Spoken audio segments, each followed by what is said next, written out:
یہود نے کیا کی؟ پیارے محبوب علیہ السلام کے ساتھ دشمنی مول لی، پیارے محبوب کے دشمن ہو گئے علماء یہود، پیارے محبوب کے ساتھ دشمنی کرنے لگے۔ تو اب وہ کیا ہے، اسلام کو پھلتا پھولتا دیکھ کر مسلمانوں کا زور و قطار کثرت کے ساتھ مسلمان زیادہ اسلام کے اندر شامل ہوتا لوگوں کو دیکھ کر جو ہے ان سے برداشت نہ ہوا۔ تو اب جو بھی اسلام قبول کرتا، تو جو کفار تھے، مشرکین تھے، وہ کیا کرتے، جو کلمہ پڑھتا تھا اس کے اوپر وہ کیا کرتے، ظلم و تشدد کرتے، اس کو تکلیفیں دیتے، اس کو مارتے۔ فرمایا کہ اب جب یہ حالت ہوئی کہ مسلمانوں کو تکلیف دی جانے لگی تو رب ذوالجلال نے جہاد کا حکم نازل کرا دیا۔ اب جہاد کا حکم نازل ہو گیا۔ فرمایا کہ ایسی جنگ کہ جس کے اندر پیارے محبوب علیہ السلام نے خود جو ہے وہ کیا ہے شرکت نہ فرمائی ہو، بلکہ کسی صحابی کو امیر مقرر کر کے پیارے محبوب علیہ السلام نے کفار کی طرف، مشرکین کی طرف جو ہے جنگ کے لیے بھیجا اور فرمایا ایسی جنگ کو سرایا کہا جاتا ہے۔ کیا کہا جاتا ہے کہ جس جنگ میں خود حضور صلی اللہ علیہ وسلم شریک نہ ہو بلکہ کسی صحابی کو اس لشکر کا امیر مقرر کر کے کفار کی طرف بھیجیں تو فرمایا ایسی جنگ کو کیا کہا جاتا ہے، سرایا کہا جاتا ہے۔ اور فرمایا ایسی جنگ کہ جس کے اندر تاجدار کائنات پیارے محبوب علیہ السلام خود شریک ہوں، اس جنگ کے اندر صحابہ کرام علیہ السلام صحابہ کرام کے ساتھ پیارے محبوب علیہ السلام جو ہے خود شریک ہوں۔ فرمایا ایسی جنگ کو جو ہے وہ کیا ہے، بعوث اور جو ہے غزہ کہا جاتا ہے یا غزوہ کہا جاتا ہے۔ پیارے محبوب علیہ السلام جو ہے آپ نے اپنی زندگی کے اندر سرایا جو ہے وہ بھی کئی ایک مقام پہ پیارے محبوب علیہ السلام نے صحابہ کرام کو لشکر کا امیر مقرر کر کے بھیجا اور کئی ایک جنگوں کے اندر تاجدار کائنات پیارے محبوب علیہ السلام نے خود شرکت فرمائی۔ اب اگر دیکھیں کہ غزوات کے حوالے سے پیارے محبوب علیہ السلام کی جو غزوات ہیں اگر ہم ان کا مطالعہ کریں تو فرمایا کہ پیارے محبوب علیہ السلام کو قرآن مجید فرقان حمید کے اندر 70 مقام کے اوپر جو ہے جہاد کرنے کا حکم دیا گیا۔ پیارے محبوب کو 70 مقام پہ جہاد کرنے کا حکم دیا گیا کہ یا رسول اللہ آپ جو ہے وہ جہاد کریں، کفار کے ساتھ آپ کیا کریں، جہاد کریں۔ آپ ان کے ظلم و جو ان کا ظلم ہے، ان کی جو بربریت ہے، اب ان کو جو ہے وہ برداشت کرنے کی ضرورت نہیں بلکہ ان کو منہ توڑ جواب دینا ہے۔ فرمایا پیارے محبوب علیہ السلام کو 70 مقام پہ جہاد کا حکم ارشاد فرما دیا گیا اور ان میں سے جو پہلا حکم جو ہے تاجدار کائنات پیارے محبوب علیہ السلام کو ارشاد فرمایا گیا، فرمایا کہ اذن للذین یقاتلون بانہم ظلموا وان اللہ علی نصرہم لقدیر۔ تو یہ جو پہلی آیت کریمہ تھی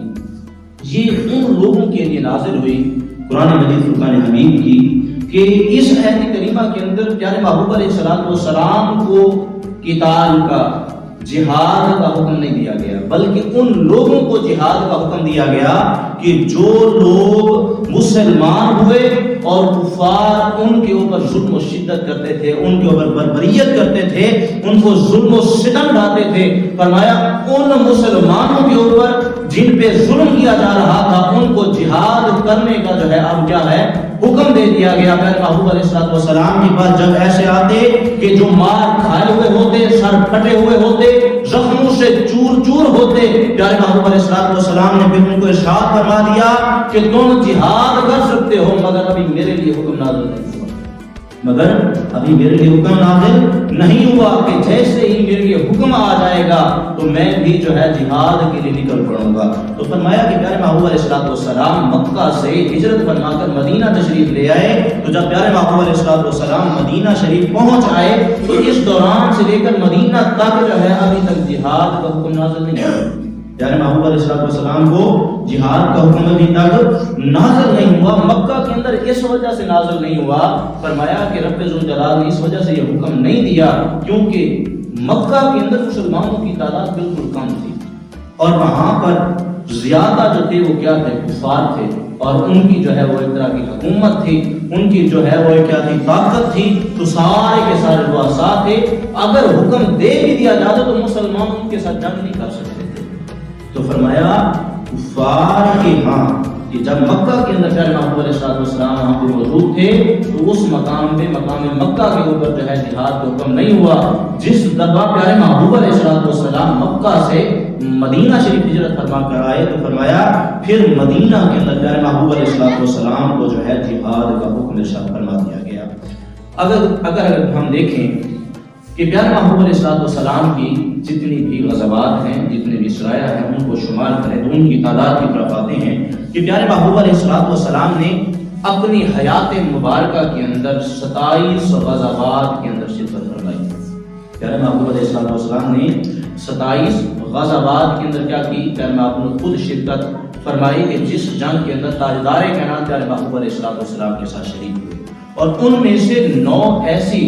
غزوات ہیں کہ جس کے اندر تاجدار کائنات پیارے محبوب علیہ السلام نے اپنے نفس شریف کے ساتھ, پیارے محبوب نے اپنی جان کے ساتھ جو ہے وہ کیا ہے وہ غزہ فرمایا, جنگ فرمایا. ان میں سے پہلی جو جنگ ہے فرمایا وہ جنگ بدر ہے. فرمایا دوسری جو جنگ ہے وہ کون سی جنگ ہے؟ فرمایا غزوہ خندق ہے. فرمایا تیسری جنگ جو پیارے محبوب علیہ السلام نے جو ہے شرکت فرمائی, جس کے ساتھ اندر جو ہے پیارے محبوب نے اپنے نفس شریف کے ساتھ جو ہے وہ غزہ کی جنگ کی. فرمایا وہ تیسری جو تھی وہ کون سی تھی؟ فرمایا فتح مکہ کے فتح کا جو جنگ تھی فرمایا اس مقام پہ. فرمایا اور چوتھی جو تھی وہ غزوہ احد تھی, اور اس کے بعد پانچویں جو تھی غزوہ قریظہ, اور چھٹے نمبر پہ غزوہ حنین, اور ساتویں نمبر پر غزوہ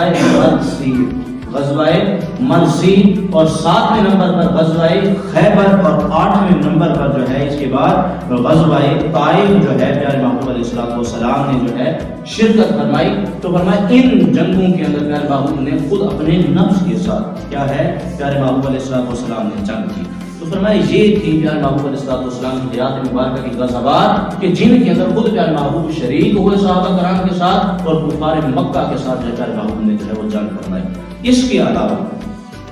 وہ غزوات کے علاوہ وہ جنگیں کہ جن کے اندر تاجدار کائنات پیارے محبوب علیہ السلام نے خود شرکت نہیں فرمائی, بلکہ صحابہ کرام رضوان اللہ تعالی علیہم اجمعین میں سے کسی ایک صحابی کو